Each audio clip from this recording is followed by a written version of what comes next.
Lounge. Todos los domingos a las 12. Por el Destape Radio. La libre navegación de los ríos.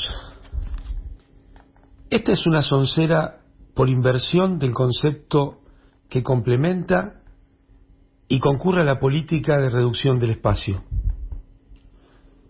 Funciona como si se asentara en los libros, colocando en el debe lo que corresponde al haber, y en el haber lo que es del debe.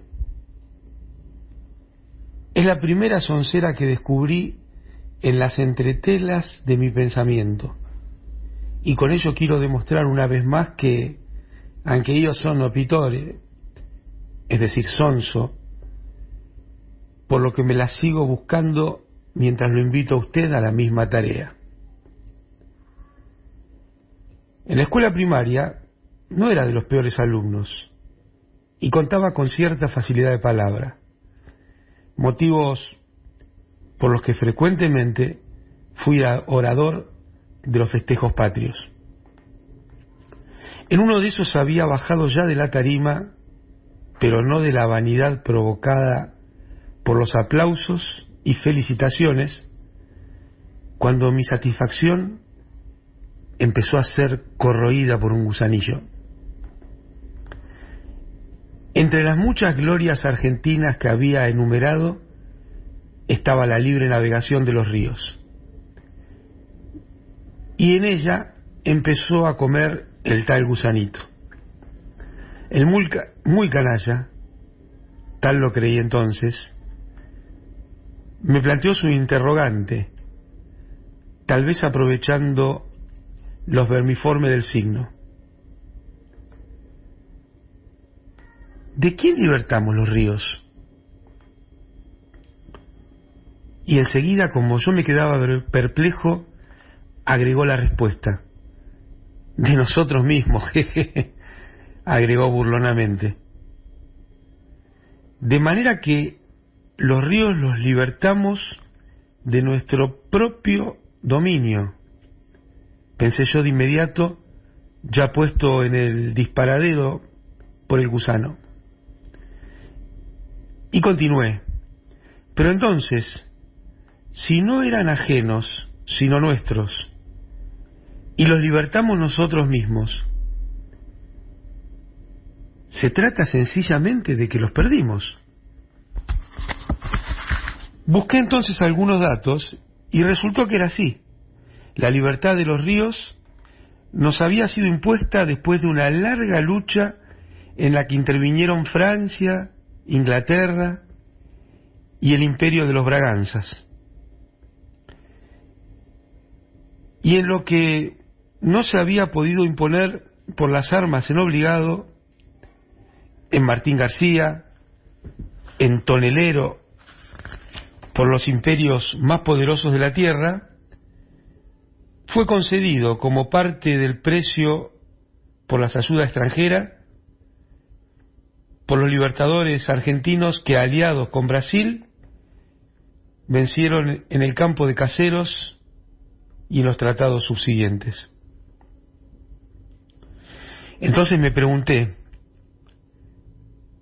¿qué habrían hecho los norteamericanos si alguien les hubiera impuesto liberar el Mississippi? ¿Y los ingleses de haberle ocurrido con el Támesis? ¿O los alemanes, en el caso con el Elba? ¿O los franceses con el Ródano? Y ahora pienso en Egipto con el Nilo, y así hasta no acabar. Se me ocurre que hablarían de la pérdida del dominio de sus ríos, y que lógicamente, en lugar como nosotros de convertir en triunfo esa liberación y darse corte con ella, habríanse dolido de esa derrota y hecho bandera del deber patriótico de retomar su dominio. Los mismos brasileños que tanto hicieron por la libertad de nuestros ríos tienen una tesis distinta cuando se trata de los ríos de ellos, aun cuando esos ríos sean el acceso marítimo a otros países.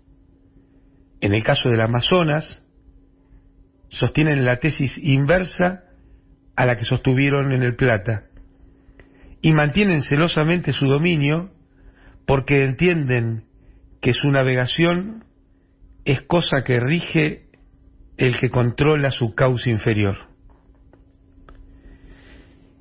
Y esto no significa obstaculizar la navegación de los que están en el curso superior, pero se trata de conceder a los que están en el curso superior ventajas lógicas, convenidas, producto del acuerdo entre los ribereños, cosa muy distinta a la renuncia de la soberanía, como en el caso de la proclama libre navegación. Urbi et Orbi, que es la pérdida del dominio de cada uno en la parte que le corresponde. Con lo que se ve que la mentida libertad, que significa nuestra pérdida, no es siquiera la determinada por el común uso y vecindad, sino una disposición en beneficio de las banderas imperiales ultramarinas y en perjuicio de la formación de una propia creación náutica. También para eso se impuso al Paraguay la libre navegación después de la guerra de la Triple Alianza, porque todo es un complemento del pensamiento de los apóstoles de Manchester que Mitre ejecutaba como instrumento de la política de los Braganza, a su vez instrumento de otra política, pero sacando ventajas propias. Y ainda más. Pero aquí entra a jugar otra soncera que se verá más adelante. La libre navegación de los ríos fue una derrota argentina que nos presentan como una victoria. Y encima nos enseñan a babearnos de satisfacción y darnos corte como vencedores allí justamente donde fuimos derrotados. Comprenderéis ahora por qué se oculta la vuelta de obligado, donde, a pesar de la derrota, impusimos nuestra soberanía sobre los ríos. Y se celebra, en cambio, Caseros, donde dicen fuimos vencedores y la perdimos. ¿Será porque la victoria no da derechos? Pero esta es la soncera que sigue. Hola, querido Nagus, muy buen día, muy buen domingo a todas y todos. Y bueno, arrancamos con todo hoy, ¿no? Con Jauretche, ni más ni menos. Arrancamos con una soncera, sí señor. Así es. Una soncera muy Arrancamos actual. Leyendo la soncera número 8, que habla sobre la libre navegación de los ríos. Me parece que hoy es un tema central con todo lo que se está discutiendo sobre nuestro río Paraná y la forma en que se lleve adelante el dragado y balizamiento, si va a continuar en manos privadas o no. Bueno, el gobierno ha hecho un decreto por 90 días de prórroga sobre la empresa Hidrovías, que me parece que es un buen tiempo para pensar, repensar, discutir un poco qué se está haciendo y quizá tomar alguna medida para que no sea una libre navegación de los ríos de facto, ¿no? En un río Paraná donde, bueno, hoy tenés intereses no solo franceses, ingleses, como cuando fue la batalla de la Vuelta de Obligado en 1845, sino también belgas, chinos, estadounidenses, japoneses, etcétera, etcétera. Recordar también que me parece que todas las onceras, ¿no? Pero cómo se filtra el tema de la construcción de sentido y de la manipulación de la historia en la corriente central de la Argentina, y siempre Jauretche en cada una de las onceras lo va desenmascarando, ¿no? Toda esta construcción de sentido acerca de qué es la palabra libertad, qué es la libre navegación de los ríos, cuándo se gana y cuándo se pierde. Viste que empieza diciendo poner en la columna del debe lo que va en la del haber y viceversa. Así que me parece un texto un poco más largo de los que generalmente ponemos al inicio del programa, pero recontra valía la pena, porque además sirve para recordar que, por ejemplo, la batalla de Punta Quebracho fue la que le dio final a esa intervención de la flota anglo-francesa, que se inició con una derrota, que fue la batalla de la Vuelta Obligado, pero fue el punto de partida para finalmente lograr batir a ambas flotas en la batalla de Punta Quebracho el 4 de junio de 1846, o recordar también esa verdadera vergüenza que fue la guerra de la Triple Alianza en entre 1864 y 1870, donde entre Argentina, Brasil y Uruguay se consumó la muerte de 300.000 personas. Estamos hablando de mediados del siglo XIX. El 90% de los personas. Hombres de Paraguay los matamos. O sea, así es, y perdió el 40% de su territorio también. Paraguay. También. Entonces, bueno, me parecía que valía la pena, que era un texto que traía mucha actualidad en una semana donde quizá la actualidad más fuerte la está poniendo el desaguisado que la Corte Suprema de Justicia ha hecho con la cuestión de cómo trabajar en pandemia, ¿no? Intentando sacarle, porque el presidente fue muy firme y me parece que lo dijo con toda claridad, que va a seguir llevando adelante su rol. Escriban las sentencias que escriban, creo que fue la expresión que usó, o escriban las páginas que escriban.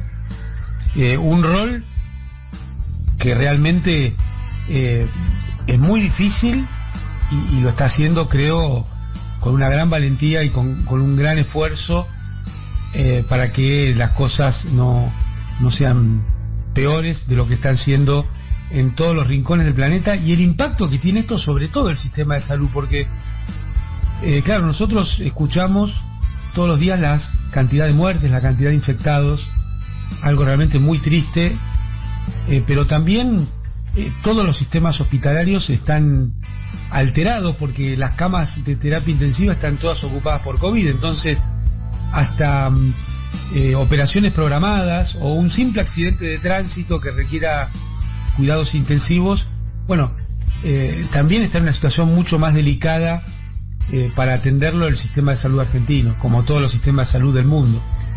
Entonces me parece que ha coqueteado demasiado con la muerte la Corte Suprema, que nos tiene acostumbrados a este tipo de cosas, ¿no?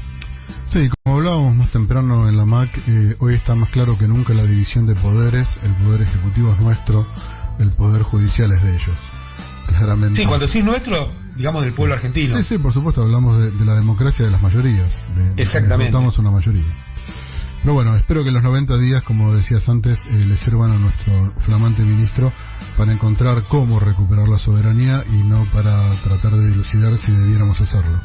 Exactamente, y yo creo que hay que debatir mucho este tema, discutirlo públicamente, y cualquier, quizá, aunque no se logre lo que algunos pretendemos, quizá el gobierno pueda dar algunos pasos en ese sentido, entienda que es lo más importante. Creo que en estos 90 días hay que tratar de que haya mucha difusión sobre la cuestión de la hidrovía. Y bueno, y pegadito, ni más ni menos que Serú Girán, No Llores por mí Argentina, que creo, Nagus, está solamente en este disco, ¿no? Que se llama igual, del año 82, que es el disco en vivo de Serú Girán. Sí, solamente está esa versión.